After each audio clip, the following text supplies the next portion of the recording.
Hi అండి, welcome to my channel కేబాబియా kitchen. ఈరోజు వీడియోలో మామిడికాయ చెక్కుడు పచ్చడిని పెట్టి చూపిస్తాను.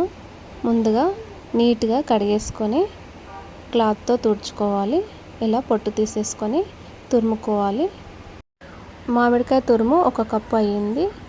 ఇప్పుడు పెద్ద బౌల్లోకి వేసేసుకొని ఉప్పు, కారం ఇవన్నీ ఇందులో కలిపేసుకోవాలి. ఇప్పుడు 2 స్పూన్స్ కారం పొడి వేసుకోవాలి 1 కప్పు మామిడికాయ తురుముకి. ఇప్పుడు తగినంత సాల్ట్, అంటే 1.5 స్పూన్ వేసుకుంటున్నాను, చూసుకొని మళ్ళీ వేసుకోవచ్చు. జీలకర్ర మెంతుల పొడి 1 స్పూన్, అల్లం వెల్లుల్లి పేస్ట్ 1 స్పూన్ ఇలా వేసేసుకొని ఇప్పుడు 1/2 స్పూన్ వరకు పసుపు వేసుకోవాలి. వేసుకొని మిక్స్ చేసుకోవాలి. ఇలా మొత్తం బాగా ఉప్పు కారాలు కలిసేలా మిక్స్ చేసుకున్న తర్వాత తాలింపు పెట్టేసుకోవాలి. స్టవ్ వెలిగించుకొని కడాయి పెట్టుకొని ఆయిల్ పోసుకోవాలి. 3 టేబుల్ స్పూన్ల వరకు ఆయిల్ పోసుకొని జీలకర్ర, ఆవాలు 1 స్పూన్ వేసుకోవాలి. ఇప్పుడు శనగపప్పు, మినపప్పు 1/2 స్పూన్ వేసుకోవాలి.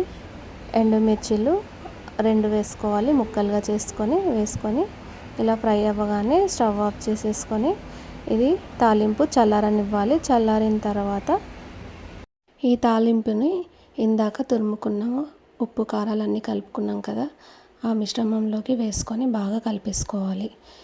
ఇంతేనండి, ఎంతో ఈజీగా చేసుకోవచ్చు ఈ పచ్చడిని. ఈ వీడియో నచ్చినట్టయితే లైక్ చేయండి, షేర్ చేయండి, సబ్స్క్రైబ్ చేసుకోండి, బెల్ ఐకాన్ క్లిక్ చేయండి.